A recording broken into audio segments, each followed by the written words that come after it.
What's the link between first principles and Darwinian evolution? Now, what's very important to understand is that whenever ideas are put forward, there's actually assumptions behind those ideas. Now, imagine this particular scenario. Imagine there is somebody who is a theist and somebody who is an atheist, or somebody believes in God. They believe that God can actually create and God has created life, and you have somebody who believes that is impossible. Now, those are two first principles that people are coming with. There is a person who's saying, I don't believe in God, and there's somebody who says, I do actually believe in God. Now, I'm not going to, because obviously there's a hierarchy of first principles. I'm not going to challenge whether this person's first principles, the atheist, is actually correct or not, or whether the theist has justification in starting off with that principle. That can be for another video. What I'm actually speaking about is, if you put on those two lenses, are you going to look at the world in a different way? Of course you are. So from a theistic point of view, you're going to look at biological life in a completely different way to somebody who looks at the world from a purely materialistic or naturalistic point of view. Now, from a naturalistic point of view, you are going to basically say, look, everything can be explained via physical processes or physical things. That's it. We can actually use those tools.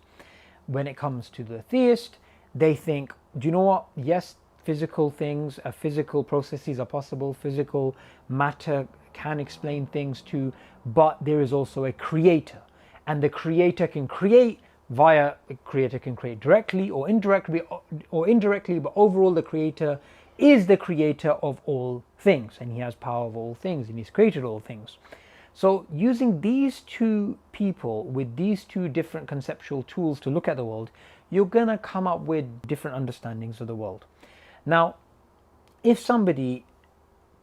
say these two people are given the biological theory of evolution, it's presented to them, they're going to actually look at it in two different ways. Now, imagine both of these people don't have a science background and they just have a basic understanding.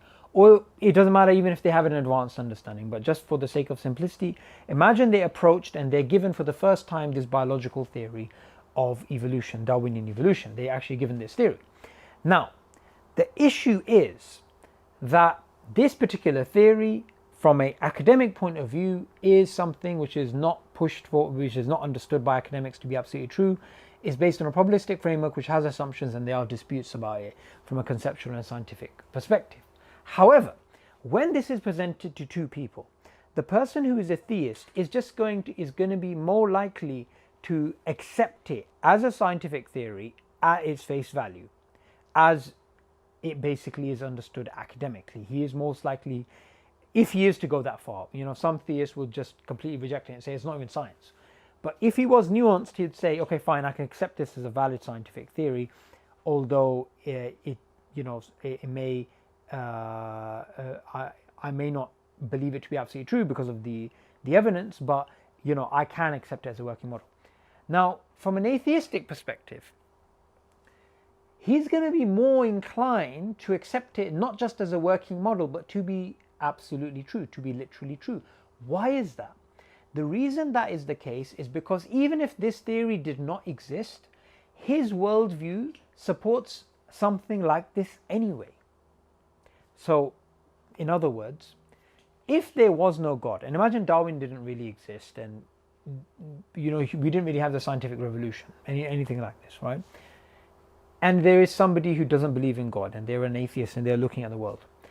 If that person was to go and look at the world and look at the biological life around them, they would basically come up with something like proto-Darwinism, something Darwinian, something naturalistic, something in which you get lots and lots of complexity going back in time until you get very simple beginning. Something like that has to be true as a matter of logic if atheism is true, if naturalism is true. Something like a Darwinian naturalistic process has to be true as a matter of logic.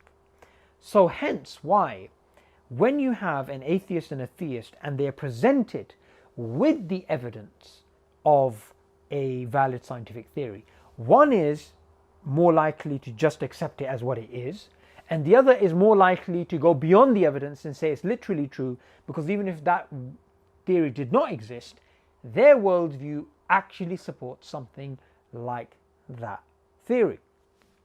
Now, what this basically boils down to in the lesson, to take away the upshot of all this, is basically that the worldview that you begin with dictates the way that you're actually going to interpret certain things which are presented to you. And that's really the crux of the matter when it comes to these sort of debates about intelligent design, creationism, Darwinism, atheism. That's what it really breaks down to. Which worldview do you actually begin with, and how does that affect the way that you interpret reality? I hope in this video you've understood the main crux of the issue when it comes to this particular debate. For more videos about Darwinian evolution, make sure you subscribe to Darwinian Delusions.